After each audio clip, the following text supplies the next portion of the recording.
What is going on? And welcome back to the eBEFOREi channel. Today we have lots of interesting things to talk about. I'm going to talk about Transformers. I'm going to talk about Star Wars, the Obi-Wan series, and also the Cassian Andor series all of us want.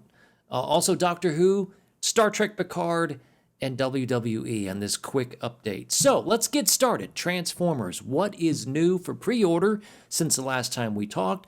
There is now a Transformers Optimus Prime G1 version model kit from Transformers Fury. I may be butchering the pronunciation, but it's a cool figure. 6-inch figure, fully painted, Autobot symbols, pretty dramatic poses. This is not transformable.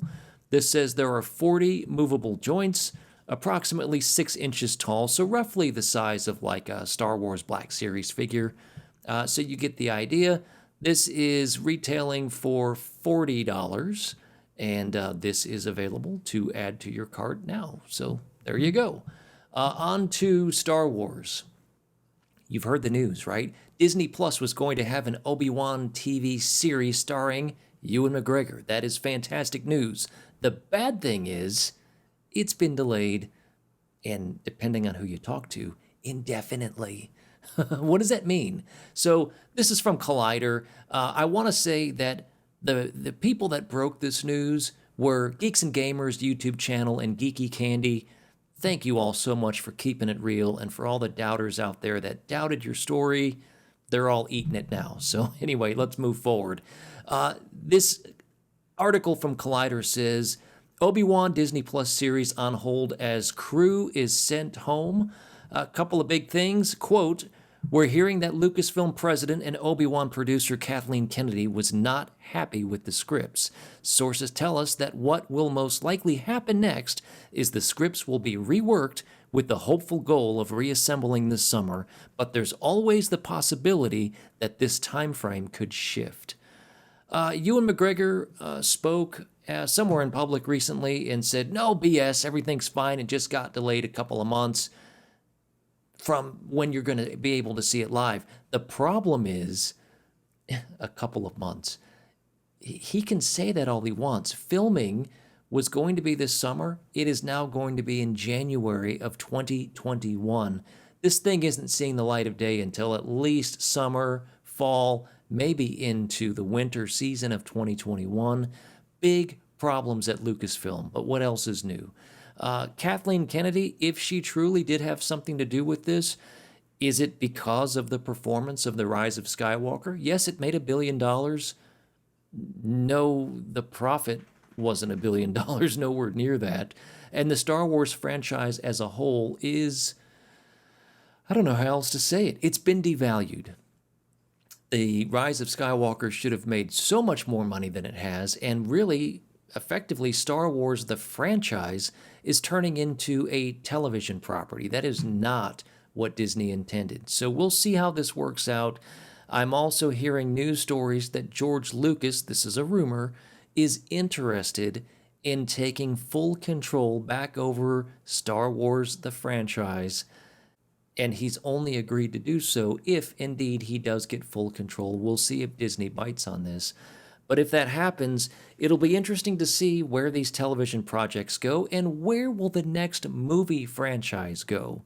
We're hearing a Old Republic era trilogy with Lucas at the helm. What do you think about that? Please let me know in comments below. Do you want another Star Wars trilogy or even just a movie with George Lucas in full control? I do, but I'm curious your thoughts. Next up is the Star Wars Cassian Andor series, expected to hit Disney Plus in 2021 also. So again, what is Star Wars? Star Wars is turning into a television property. In 2021, supposedly, we'll get Cassian Andor and the Obi-Wan series on TV. Probably will not be a movie in theaters, so again, we'll see. This thing right here, by the way, do you ever notice that Cassian Andor's name is like, his last name is undecided. It's AndOr. Anyway, sorry. Going back to this, quote, this is from heroichollywood.com. While discussing the kerfluffle, love that word, surrounding the Obi-Wan Kenobi series for Disney Plus, Variety revealed that Diego Luna's Cassian Andor series is expected to hit Disney Plus in 2021. Currently, The Mandalorian is streaming on Disney Plus, with the final season of the Clone Wars coming soon.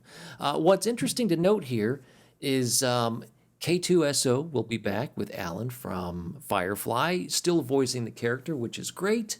Whether or not any other characters come back to the fold, I really don't know. I suppose we will see. Now, Doctor Who news. Couple of mild spoilers, maybe major spoilers. If you have not seen the most recent episode, you might want to turn away. That choice is up to you. I don't think too many people are watching Doctor Who these days, but Doctor Who, here's some articles online, casts the first Black Doctor in its history. What? What does that mean? We'll get to that in a second. Also, that was from CNN.com. The Daily Mail says Doctor Who unveils Joe Martin as the first Black Time Lord in the show's 57-year history. This is far too complicated to get to in this video, but I will say the story is intriguing of how they get there, and I do think that there is some timey-wimey shenanigans at play. Now, where I think they could be going with this, it's essentially retconning the 50-year history of Doctor Who, and that could be a problem. I have no issue if the first female Black Doctor is the next regenerated Doctor. I'm not a big fan of Jodie as the current Doctor. I think she plays the character very bland. That's just me, my opinion. But I will say that Joe Martin plays the Doctor very well. It was a very, very good thing. But now they're hinting at the fact that this could be a Doctor from the past. But we know William Hartnell was the first Doctor, right? I mean, that's what we've been led to believe for all this time.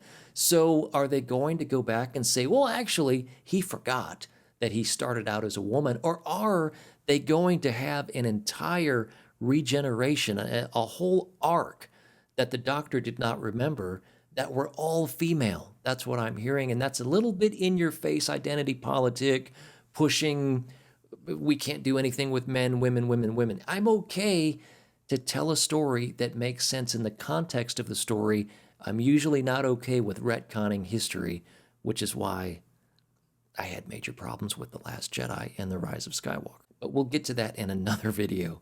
As of now, we'll see what they do, but I will say that Joe Martin's TARDIS, or Ruth as she played in the show, her TARDIS was also a police box.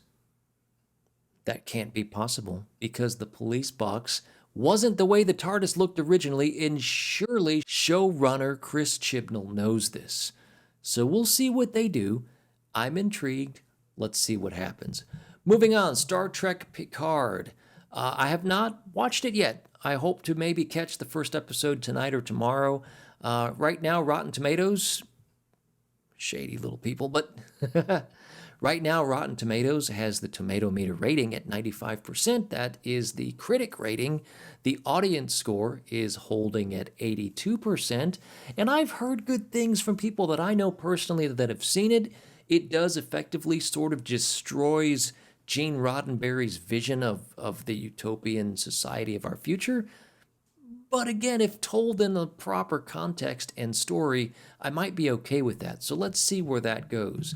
Doctor Who, speaking of which, the most recent episode, which we just sort of spoiled, The Fugitive of the Jadoon, has a 100% critic rating. That seems fishy to me. Now, first of all, there are only 11 critics. Let's click to see what those scores say. I'm going to view all critics. Rotten Tomatoes, look at this. Caroline Seed from the AV Club has an original score of B+. All right, what else do we have? Christian Bone has a 4 out of 5. Michael Hogan, 5 out of 5. Patrick Mulkern, 5 out of 5. Pretty good. Devin Coggan has an A-. Ed Power from The Independent has a 3 out of 5. All right, and then Chris Alcock, Hale Alcock, has a 3.5 out of 5. Please tell me how these scores equal a 100% rating. How is that possible? I've never been good at math. I make no bones about it. I sucked at math. But to me, those ratings don't equal 100%. I think Rotten Tomatoes is up to shenanigans again. Just my opinion. Let's wrap this up. WWE had their Royal Rumble last night, and as you can see on WWE.com, Edge returned to the Rumble and effectively back to the WWE. He looked good. I don't know how old Adam Copeland or Edge is right now. He's in his 40s, I think, mid-40s. Something was going on with his face, other than age. He looked like he was in shape. Wrestled pretty well. Speared the heck out of AJ Styles, who I hear is injured, by the way, now. So we'll see what comes from that. What is being reported, specifically Dave Meltzer of the WrestlingObserver.com, said that Edge is potentially slated to face Randy Orton at WrestleMania. So we will see what happens. And congratulations to Drew McIntyre, who eliminated Brock Lesnar to win the Rumble. So he's going on to face a champion because of how that played with Brock. I assume it will be Brock Lesnar. We'll find out soon on Monday Night Raw. Anyway, that's your news about all kinds of geeky things that I'm into. I hope you enjoyed this too. If you want to help me in my channel in any way possible, the only thing you have to do, yes, I know, cat meowing in the background, all you have to do is click subscribe, and I would appreciate that very much. Thumb up the video, comment, share it with your friends, and let's build this thing. Let's do this. Some news coming soon. I want to do some live streams, and if you're interested in live streaming with me, hit me up. Let me know. You can put your information in the comment or DM me. We'll go from there. But thank you very much for your support of eBEFOREi. We'll see you back again here real soon.